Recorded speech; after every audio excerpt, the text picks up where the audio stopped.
Patrick Juvet a un jour dominé les pistes de danse européennes, écrivant et interprétant des chansons qui ont marqué une époque entière.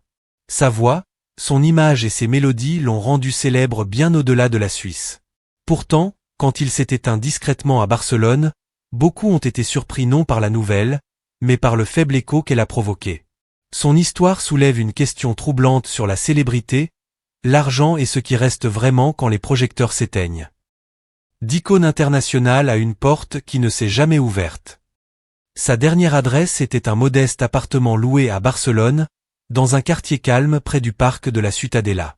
Installé là de façon permanente depuis le début des années 2000, après des séjours à Paris et Los Angeles, il s'était déjà retiré de la vie publique. Plus de tournées régulières, rares apparitions télévisées comme sur des émissions nostalgiques, et un éloignement progressif de l'industrie qu'il avait autrefois brillamment servi. Amis et collaborateurs ont perdu contact, non par conflit, mais parce qu'il avait simplement disparu des radars, préférant une vie recluse marquée par l'isolement. Dans les jours précédant sa mort, quelque chose clochait. Patrick Juvet répondait habituellement au téléphone, surtout aux appels de son manager et ami de longue date, Yann Hidou. Soudain, silence total, appel sans réponse, messages accumulés. L'inquiétude monte. Le 1er avril, la femme de ménage arrive et ne peut ouvrir la porte, la clé est restée dedans. Pas de signe de lutte ni d'intrusion, seulement un silence pesant. Yann Hidou, depuis la France où il réside entre Bordeaux et Menton, envoie un ami accompagné d'un serrurier.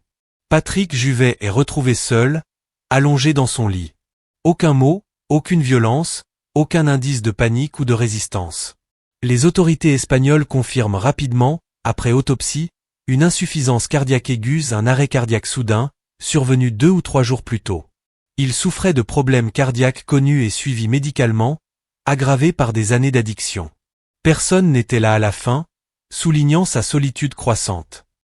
L'appartement, confortable mais modeste, reflétait une vie bien en dessous de ce qu'on imaginait pour lui.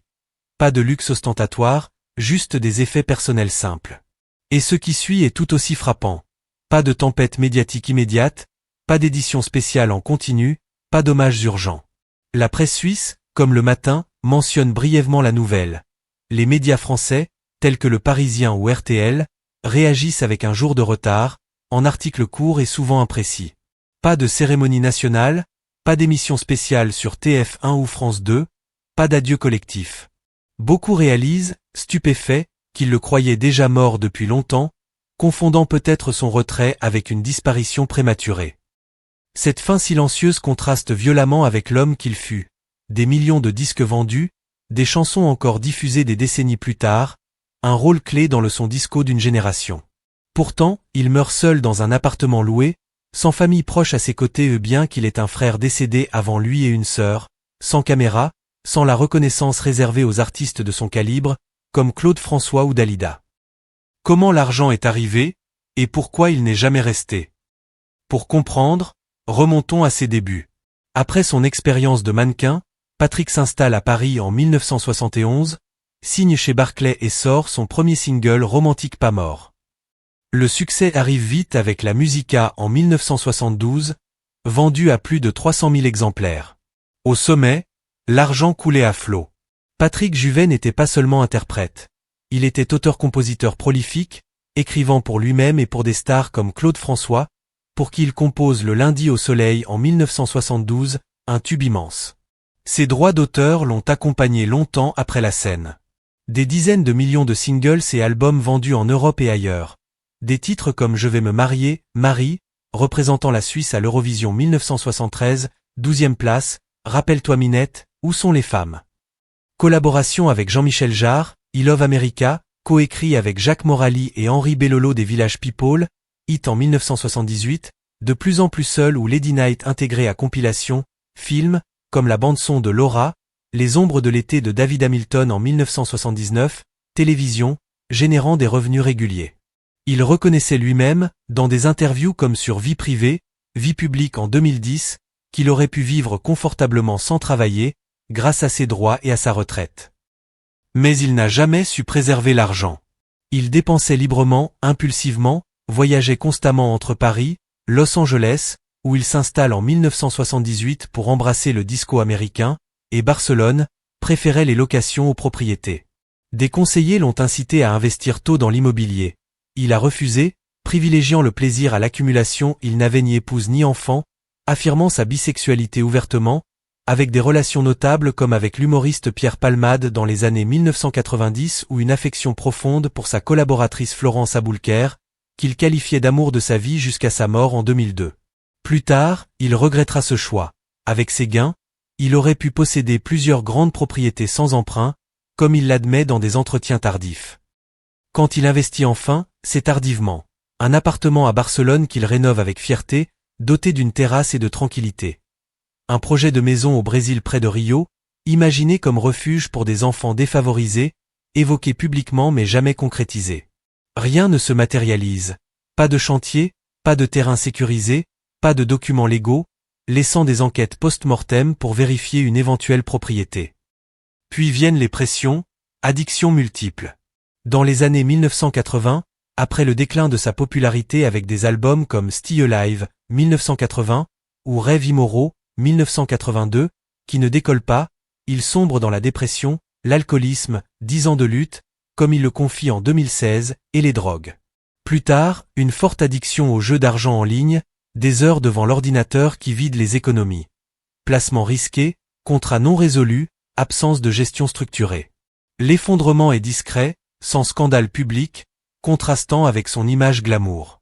À sa mort, plus de biens immobiliers en Suisse, son chalet tant aimé à la Tour de Pels saisi par l'administration fiscale et transféré à une banque.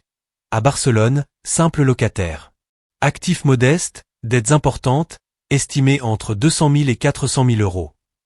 Ironie, sa musique continue de rapporter le droit d'auteur sur 185 titres à la SACEM, environ 150 000 euros par an en moyenne avant la pandémie, avec des pics lors d'utilisation au cinéma, comme dans Pédale douce en 1996 ou Disco en 2008, ou Compilation, tandis que lui s'appauvrit.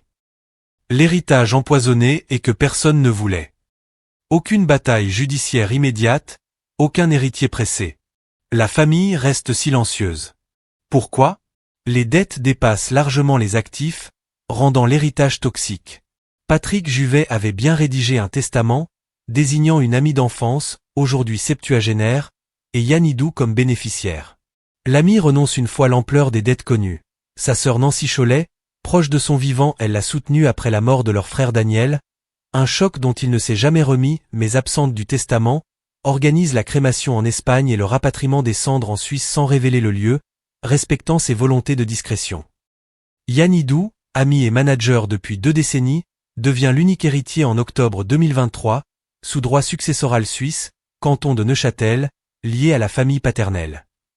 Il assume tout, dettes, créanciers, documents transfrontaliers, Espagne, Suisse, France, nécessitant traduction et négociations diplomatiques.